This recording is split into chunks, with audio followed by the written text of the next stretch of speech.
with Lord Stuart Jackson. Lord Stuart, I want you to have a look at this. This is one of your former colleagues, Matt Hancock, doing the Ken scenario on a beach somewhere in Europe. Have a look. I'm just dead, where I see love, she sees a friend. What will it take for her to see the man behind the tent and fight for me? I'm just dead, where I see love, she sees a friend. What will it take for her to see the man behind the tent and fight for me? I don't know how well you know Matt Hancock, but I mean, you got to say he seems to be on a relentless drive to make himself into the most ridiculous man in Britain. I thought he was auditioning for It Ain't Off Hot Mum. To be honest, bless him. I mean, you've got to say his career is coming to an end in politics, but it's not quite taking off in light entertainment. No, it really isn't. It's a bit pitiful. He's a bit old to be doing that, but you know, he's on holiday. You know what people are like on holiday. What goes on the beach stays on the beach. Good luck to him. If it cheers him up, then who am I to disagree? No. But you know, he was a serious politician and Secretary of State for Health, and now he's a sort of like third-rate celebrity. Yes. And you know, he could do better than that. He's a smart guy.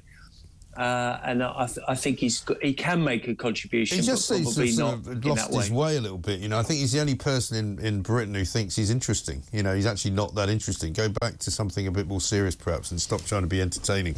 But there we are. Talk about entertaining. What did you make of Tony Blair at the weekend saying he believes the UK will eventually go back into the European Union?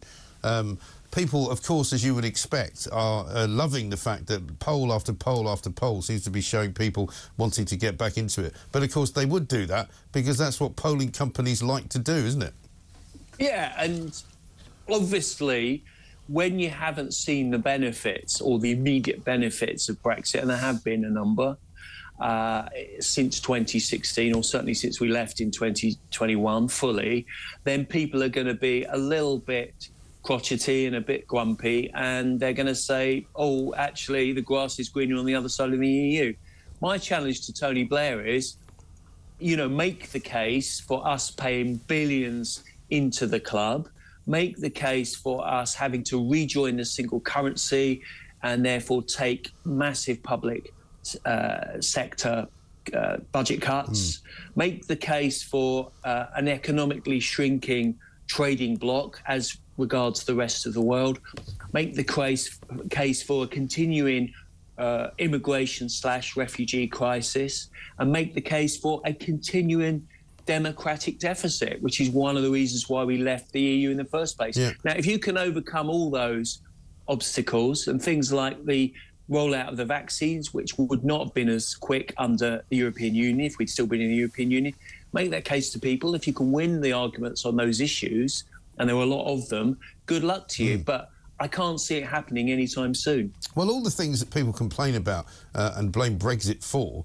are actually nothing to do with Brexit, are they? Because every economy in Europe is suffering for one reason or another, largely due to either inactivity in the economy, low growth, inflation, you know, energy costs and all the rest of it, plus whatever the long drag of the Ukraine war is. So there's nowhere in Europe better off than Britain is. Yeah, you're absolutely right. Every time, you know, Tarquin and Jacinda see an avocado missing on the shelf in Waitrose, it's a Brexit crisis, which is nonsense, because the problem we're having now economically is twofold. It's COVID. It's the mismanagement, frankly, of the Bank of England of inflation and interest rate policy. And it's the Ukraine war and the pressure on the supply chain. Those are the reasons we've got issues, and other non-Brexit issues like the housing market and and the mortgage market, which is essentially a broken market. Yeah. Nothing to do with Brexit whatsoever. And in fact, as you quite rightly say, Mike, economically, in terms of the employment market, inflation and growth, we're doing as well or better than the other major and also countries in the European Union. I wonder whether a lot of the problems in the sort of the mortgage market are invested in by the Bank of England, who seems to have got nothing right for years. Andrew Bailey doesn't seem to understand the difference between a mortgage rate and borrowing requirements and inflation. He says he's admitted in the past he can't stop inflation. It's literally his only job. You know, meanwhile, the wokery of the banks has meant that they're not focusing on making money anymore. They're focusing on how many gender-neutral toilets they've got. Yeah, I think the specific issue about the Bank of England is there was a political consensus about having an independent Bank of England. It was probably right. It was one of the few things Gordon Brown did that I think most people agreed with. But the corollary of that is that you have to have some accountability for whether the bank delivers on its mandate.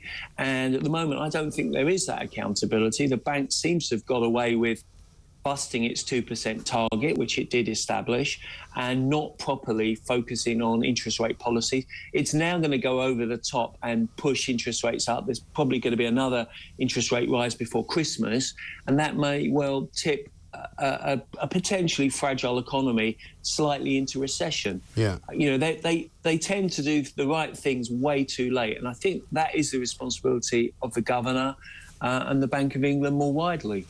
Exactly right. And let's go to Sir Keir Starmer now, who seems to have suddenly discovered that Just Stop Oil have got what he calls contemptible tactics. He's writing in the Times today, basically saying that, maybe I should be friends with the motorists now that it looks like we lost Uxbridge in the by-election because we supported you, Les. Yeah, I think the Uxbridge and South Ruislip by-election was quite instructive, that if you run a campaign which is focused on an unpopular policy, that however upset people are about other policies, if it's going to directly affect their pocket, they will come out and vote for that candidate who's against that unpopular campaign or that unpopular policy. And I certainly expected us to lose the Uxbridge by-election, but it was a very, very well-targeted campaign. I would take Keir Starmer slightly more seriously if he returns the donation he's received from Dale Vince, who has backed Just Stop Oil and other organisations. You know, the green tech entrepreneur who's donated to the Labour Party. I think if Dale Vince's donation is returned by the Labour Party, then I think people can conclude that they are a serious party and that the words of Keir Starmer are sincere. Yes. Otherwise, it's just positioning in order to play up to the opinion polls. Yeah, and Keir Starmer, Dale Finch has got so much money. I asked him directly on this programme exactly how much he'd given to the Labour Party and to Just Stop Oil. He doesn't know. He can't remember. That's how much money he's got. Yeah, well, I give to my local church every month £75, and it's modest. And given the state of the Church of England, they need all the help they can get. But to be fair, I know how much I'm donating. I don't think I'm ever going to be so rich that I don't know how much I'm giving to good causes, in inverted commas. Yeah. So I do think what's good for the goose is good for the gander in terms of, you know, the Tory party is relentlessly interrogated about the money it receives from business.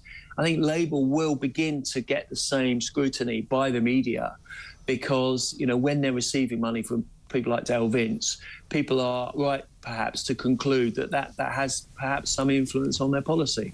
Well, I think you'd probably conclude that it does. I mean, Dale Vince, albeit that he is the great philanthropist that he claims to be,